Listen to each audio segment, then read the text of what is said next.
This has been a great conversation with you, Tami. I just, we're coming up at the end, and what I'd like to do is just leave this open-ended question or any final thoughts or any message. So obviously we're, LA centric as a company, and a lot of our audience tends to be, and I know you guys have offices and in Southern California, obviously in Northern California. We'll hopefully be there here by next year, representing San Jose. We see a lot of development going on in Oakland. So we want to obviously provide our platform to help future redevelopment opportunities up there as well. But so the floor is yours. It's a very open-ended, whatever you want to kind of share, or some, insight that you want to provide, where, EXIT is headed, and maybe even a call out for agents that might want to look to join. Well, that's perfectly fine. Well, I think that first, you had asked me earlier, were we expanding in LA? We, this year, actually during the pandemic, we have a regional owner that signed on board literally a week before we were sheltered in place. Oh, wow. And his name is Rick DeLuca, and he has more than 40 years real estate experience, not just in franchising. He actually owned on the West Coast, actually, it was in Reno, Nevada. He owned the highest per person productivity brokerage in the entire western part of the country. Wow. He's been an international trainer for decades, and he's got an unbelievable wealth of experience. And so he purchased the rights to Washington, Oregon, California, Nevada, and Hawaii. And he is absolutely one of the who's who, but he's one of those people that doesn't preach it, he can teach it. He's walking the walk every single day. And so you're going to see a lot of expansion where you are. Oh, that's great. Because he's really focused on building and growing in that direction. Anybody that has an interest in, how we work and what's unique about us, I highly recommend that you reach out, and you can either reach out to Rick DeLuca, or all of us have mobile business cards. So if you actually text 85377 and just punch in TAMI, that's my first name, you'll get my mobile business card sent to your phone.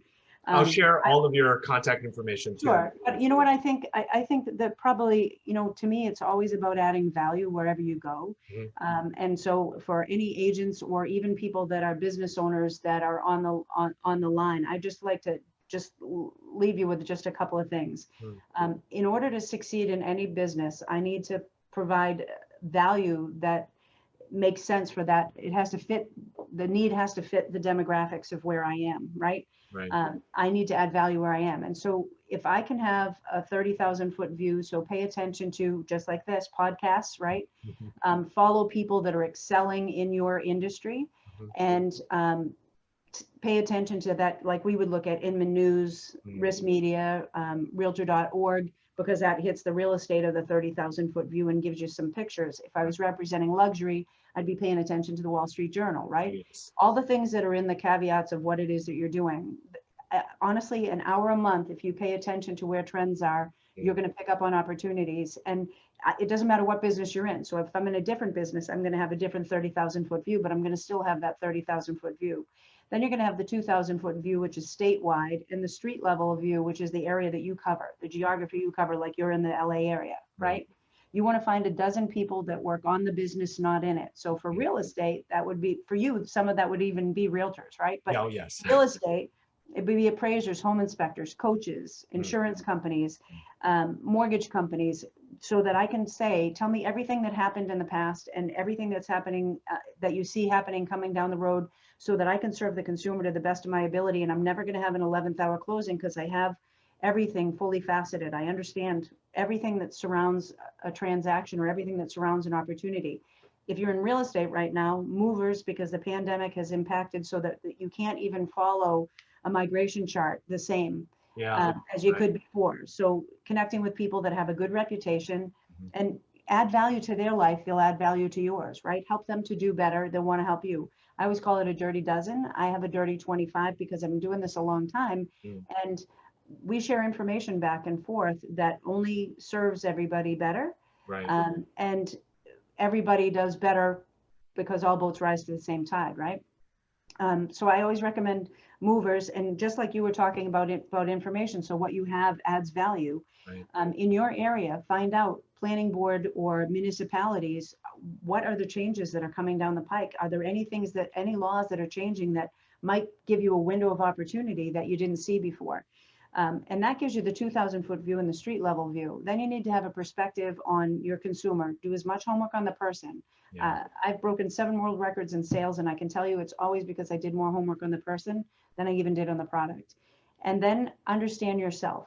If I'm really good at numbers, I might want to represent investors. If I'm not really a people person, I don't have to be. I can tell you, I am very strategic, and let me show you how I can add value to what it is you're trying to accomplish. All I need to do is ask enough effective questions. Don't try and be different, not indifferent. Try and be unique to yourself, because you'll really excel if you are. You just have to be honest to that. If you're a people person, then obviously you can share that. But share where your expertise is. If you can find a lane that you can really excel at, I know how to make money, and I know how to show people how to make money. No one's ever going to ask me to fix their computer, right? And so you know what your lane is. We have people that are representing military and doing it exceedingly well because they understand where all the benefits and opportunities are. People that are representing waterfront that totally understand it. We're seeing so many changes in your lifetime and mine. We're going to see climate change foreclosures. Oh, yeah. I mean, where you are, fires, magic. But, you know, also all the water rising as well. You know, we're going to see all sorts of epidemics after the pandemic. We're going to, because everything's selling for such a high price, we're going to see some areas that we're going to see short sales and foreclosures. But we're starting to see some new trends that we never saw before. And so you want to always stay ahead of that curve so that you are the solution. No matter what my business, I don't care if I'm selling candy and gum, or I'm selling real estate, or I'm providing a new technology platform that's going to help educate people. I want to know that I'm always ahead of that curve, and that I know really where all those windows of opportunity are. And that's the difference between doing okay and excelling. I'm so glad that you brought up climate change, because that was something of contention too on what's going on here. Obviously, 4 million acres burned just Crazy. right in California, Oregon, and Washington. And so, you know, it hits really close to what we do, is because obviously we want to be a platform to empower agents with information, to bring more players, to create some sort of change in urban development. But also, there were too many communities, I felt, that kept getting built. These master plan communities, the PUDs, the bigger developers were trying to, you know, I think at the time, start to meet the demand of people that were like, oh, we want to obviously be in communities. We want these suburban communities, these houses that look great. They kind of have different designs and access to park, but can you actually put it in a right next to forest? So that's where the developers were looking. They were encroaching upon more and more woodland, which would be fine if it wasn't for that. We're not getting any rain. Things are getting drier and drier. So it's just, you're living literally steps away from Tinder. Yeah. Right. But think about that, not just fire, shortage of water. Right. Exactly. And people digging wells deeper and deeper and deeper, so they're stealing their neighbor's water. Yes. Now we're going to be talking about fault lines, and we're going to be talking about earthquakes. And oh goodness, 2020. Yeah, could this year get any better? But you know, that's why you want to stay ahead of all this data and all this information, because you will find there's a window of opportunity in everything. It doesn't matter what there is. There's always a window of opportunity, and it's what you focus on.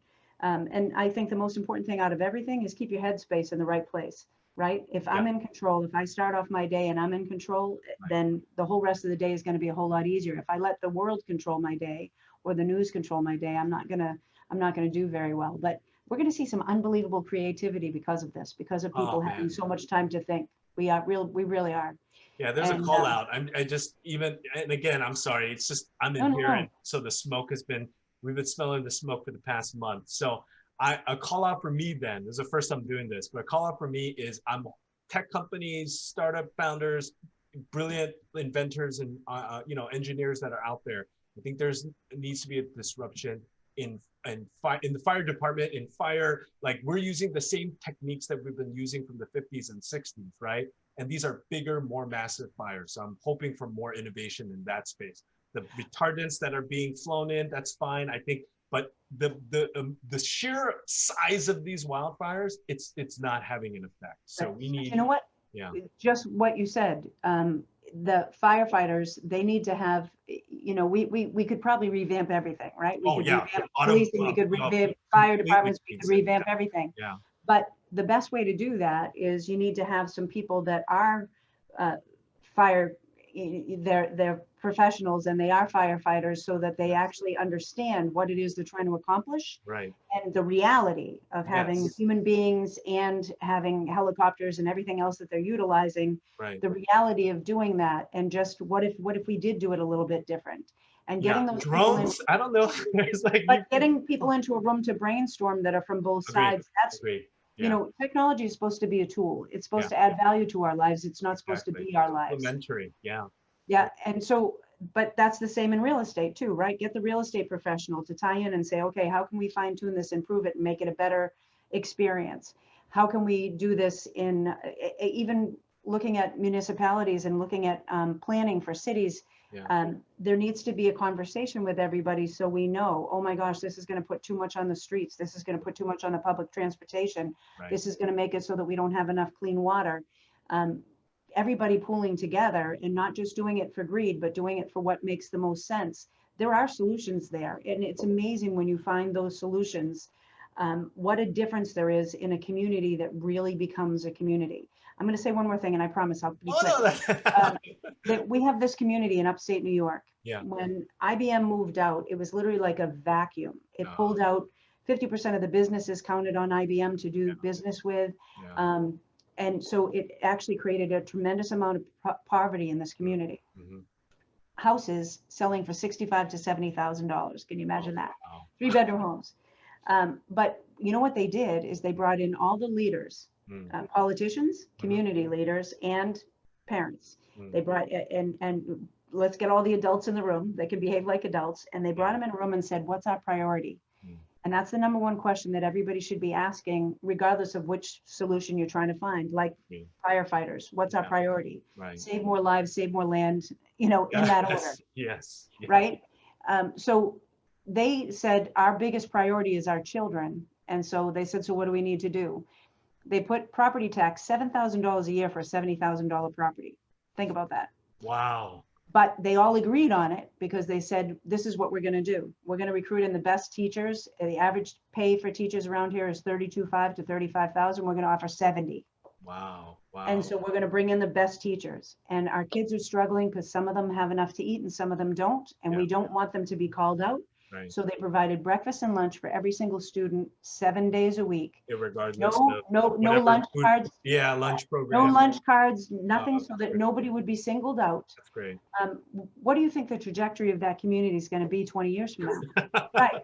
And so, but if you can do it in one place, you can do it every place. And that's what I believe with, same thing with technology.